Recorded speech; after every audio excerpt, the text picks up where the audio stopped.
लगभग 1:40 पर हाथरस के एक कस्बा पड़ता है सकंदरा राव, और उसमें ही एक गांव पड़ता है पुलरई। पुलरई में एक सत्संग चल रहा था, सत्संग भोले बाबा का सत्संग, जिसमें उन्होंने लगभग 12 बजे आकर 1 घंटा प्रवचन दिए। और प्रवचन के बाद जैसे ही वो अपने काफिले से अपने आश्रम की ओर निकले, तभी अचानक भगदड़ मच गई। भगदड़ मचने से लगभग 122 लोगों की मौत हो गई और लगभग 50 से ज़्यादा लोग घायल हो गए। जैसे ही लोगों को इस बात की सूचना पड़ी, तब लोगों ने, कुछ लोग मदद के लिए आगे आए, कुछ पुलिस की प्रशासन के लोग आगे आए। एम्बुलेंस वहाँ कम पड़ गई तो प्राइवेट जो गाड़ी होती हैं उन्हें रुकवा कर लोगों को अस्पताल ले जाया गया। अस्पताल अलीगढ़, एटा और हाथरस के कुछ हॉस्पिटलों में लोगों को ले जाया गया, लेकिन कुछ लोग वहाँ जाते जाते अपनी जान गंवा बैठे। ये हादसा कैसे हुआ, कौन है इसका जिम्मेदार, आखिर जो पंडाल लगा था जहाँ पर सत्संग के प्रवचन हो रहे थे, वहाँ पर आखिर इतनी भीड़ आई तो आई कैसे? वहाँ पर क्या जो पंडाल लगा था उसके लिए उन्होंने किससे ली थी परमिशन और कितने लोगों की थी परमिशन, ये सब हम इस वीडियो में आगे आपको बताएंगे। तो राम राम, नमस्कार, आदाब, सत श्री अकाल। एक सच्ची घटना लेकर उपस्थित हूँ। ये सच्ची घटना है हाथरस के एक सिकंदरा राव तहसील पड़ती है, उसी में एक गांव पड़ता है पुलरई। पुलरई गांव के पास जंगल में लगभग कुछ बीघों में एक पंडाल लगा हुआ होता है, और वहाँ पर भोले बाबा, सूरजपाल उर्फ भोले बाबा का सत्संग का प्रवचन चल रहे थे। तभी जैसे ही वहाँ से जो भोले बाबा, जो नारायण विश्वगुरु अपने आप को जो बताते हैं, वो जैसे ही बाहर निकले, वैसे ही उनकी जो चरण रज लेने के लिए पब्लिक एक संग उतावला हुई। वैसे ही धीरे धीरे जैसे ही वहाँ पर भगदड़ हुई, कुछ लोगों का मानना है, आज खुद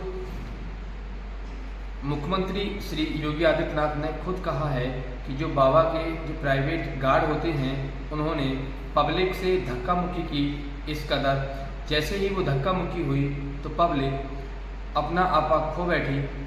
भगदड़ के चक्कर में लगभग 122 लोगों की मौत हो गई और 50 से ज़्यादा लोग घायल हो गए। घायलों को अलग अलग हॉस्पिटल ले जाया गया और उनका इलाज चल रहा है। खुद उत्तर प्रदेश के डीजीपी, आगरा जोन के एडीजी और खुद वहाँ पर असीम अरुण मंत्री जी, जो असीम अरुण जी मंत्री जी हैं, और आज खुद बुधवार को श्री योगी आदित्यनाथ जी मौके पर जायजा लेने पहुँचे हैं। बात ये है कि आखिर वहाँ के जो एसडीएम हैं, उन्होंने 80,000 पब्लिक के लिए आने के लिए वहाँ पर जो उन्होंने मांगा था, और 2.5 लाख पब्लिक आखिर कैसे आ गई। बताते हैं कि एक बार जब ये सुर्खियों में आए थे 21 दिसंबर 2021, जब कोविड-19 हमारे यहाँ पर जो महामारी चल रही थी, तभी फर्रुखाबाद जिले की एक जगह इन्होंने पंडाल लगाया था। पंडाल लगाने के लिए सरकार ने बिल्कुल मना कर दी थी। तब इन्होंने 50 आदमियों के लिए इन्होंने वहाँ से परमिशन मांगी, लेकिन 50 आदमी ना होकर वहाँ पर हज़ारों की संख्या में लोग पहुँच गए। और बाद में जो वहाँ के संयोजक थे, उन पर पुलिस ने कड़ी कार्रवाई की, क्योंकि उस समय जब कोविड-19 का जो प्रोटोकॉल था उसका उन्होंने उल्लंघन किया, और फिर उनके खिलाफ कड़ी कार्रवाई हुई। तब भी बाबा के खिलाफ ना तो पुलिस ने कोई कार्रवाई की और ना ही किसी और अधिकारी ने। आज भी जो संयोजक हैं, वहाँ पर लगातार उनके खिलाफ कार्रवाई हो रही है। आखिर कहीं ना कहीं जो बाबा हैं, वो 26 साल पहले एक यूपी पुलिस में एक हेड कांस्टेबल के पद पर थे। उन पर आरोप लगा था और वो कुछ दिन जेल काट कर भी आए थे, और बाद में वो फिर इस तरह सत्संग करते रहे और खुद अपने आप को शंकर जी का अवतार, नारायण का अवतार बताने लगे। आजकल कुछ लोग का कहना है, कुछ लोगों का मानना है कि थोड़े से ही बातों में, थोड़े ही तंत्र मंत्र की विद्या में लोग अपने आप को उससे प्रेरित हो जाते हैं और अपने आप को उसमें ढाल लेते हैं।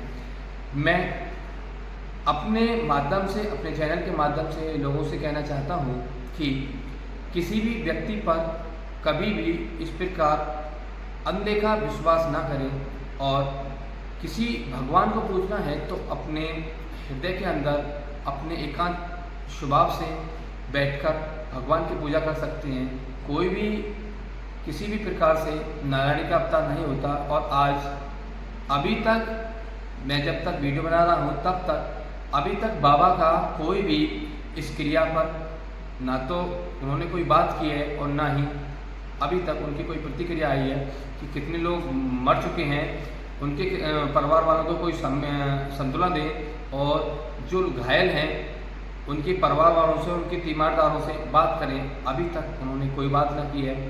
और बाबा पिछले कुछ घंटों से कहाँ गायब हैं, कहाँ पर वो चले गए, अभी तक पुलिस और प्रशासन को, ना तो प्रशासन ने किसी मीडिया कर्मी को बताई है और ना ही उन्हें खुद पता है कि आखिर बाबा कहाँ चले गए।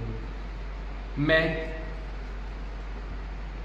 एक बात कहना चाहता हूँ कि आखिर जब 2.5 लाख पब्लिक थी, वहाँ पर लगभग पुलिस के 40 जवान थे और 2.5 लाख पब्लिक। जब 80,000 का आप वहाँ पर लिखवा के ले जाते हैं, परमिशन 80,000 लोगों के ले जाते हैं और 2.5 लाख लोग आते हैं, तुम्हारी खुद की एक प्राइवेट आर्मी है, तुम खुद एक अपनी प्राइवेट आर्मी लेके चलते हो, तुम्हारे पास गरुड़ कमांडो भी हैं, तो फिर इस तरह की भगदड़ आखिर कैसे मच गई।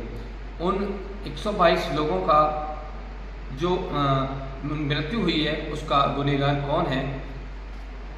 जो छोटे छोटे बच्चे हैं उनमें लगभग 7 बच्चे और करीब 100 से ऊपर महिला हैं और 1 पुरुष। फिलहाल कुछ लोगों का इलाज चल रहा है। इलाज एटा,